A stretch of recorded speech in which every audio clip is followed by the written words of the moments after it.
Hello, welcome to DA Garage. Today I'm going over the simple but crucial V65 engine oil change.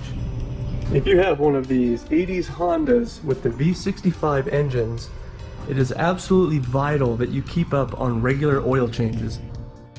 You're only going to need a few things for this. It's really simple. So first, oil drain pan and a 14mm socket.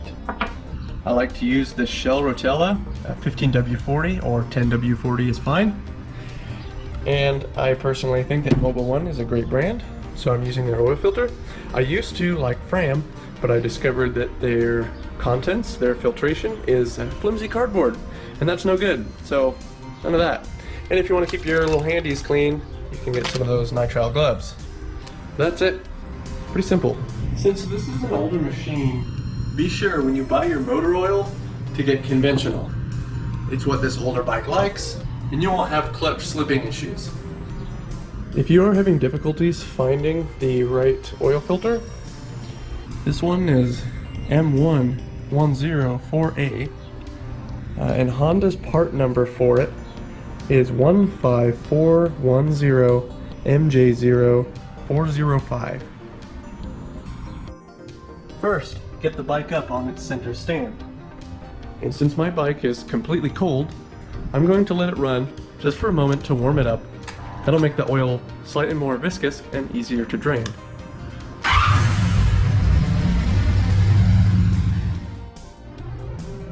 Even though I let the bike run for only about a minute, these pipes get hot. So when you're working down here, just be careful of that. Then crack open the oil fill cap. That way you let air in and it's not a sealed vacuum inside. This will allow the oil to flow more freely as you drain it. Okay, time to drain.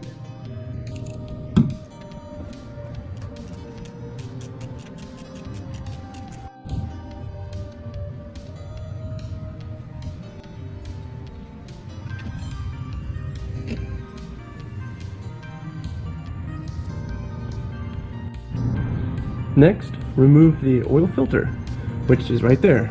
Nice and easy to get. It may be on really tight. This one was, and I just loosened it for this shot, but whew, that was hard to get off.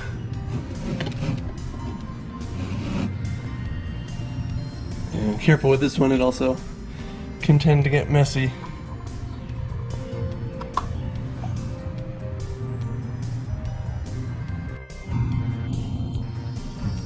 Okay, now that that's just about drained, take your new filter here and you're going to make a gasket. So you can take a little bit of oil and you put it around the outside. Lovingly around the outside. And then yeah, make your gasket that goes all the way around this rubber seal. Now that you have oil that goes all the way around the rubber seal, let's go ahead and put it on.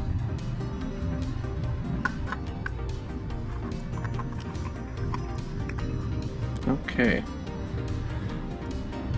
Now it needs to be snug, but it doesn't need to be incredibly tight.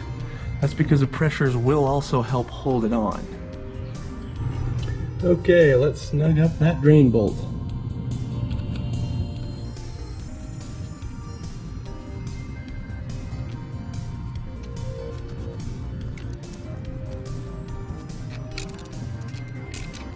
Okay, same thing, snug but not ridiculously tight.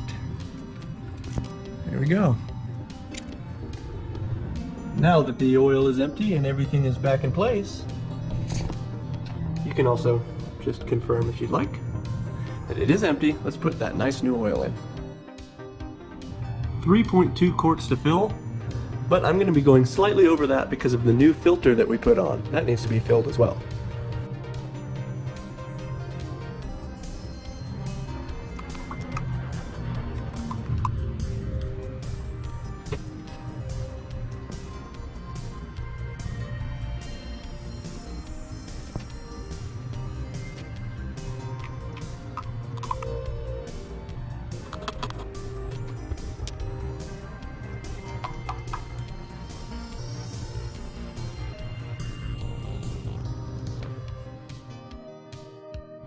Make sure your oil fill cap is on there, nice and good. Let's check the oil level.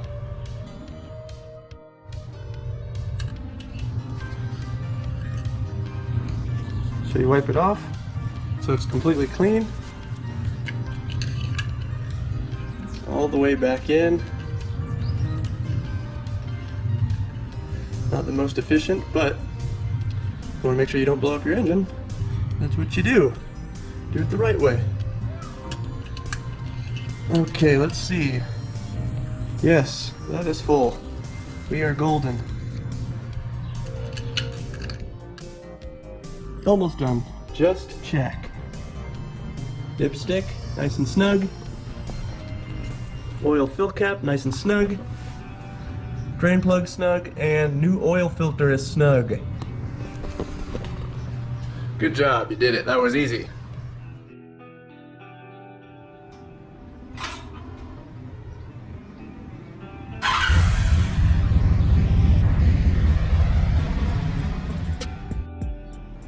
Hey, thanks for tuning in to Garage. Be sure to subscribe so you can keep up to date on more fun and informative videos like this one. See you next time.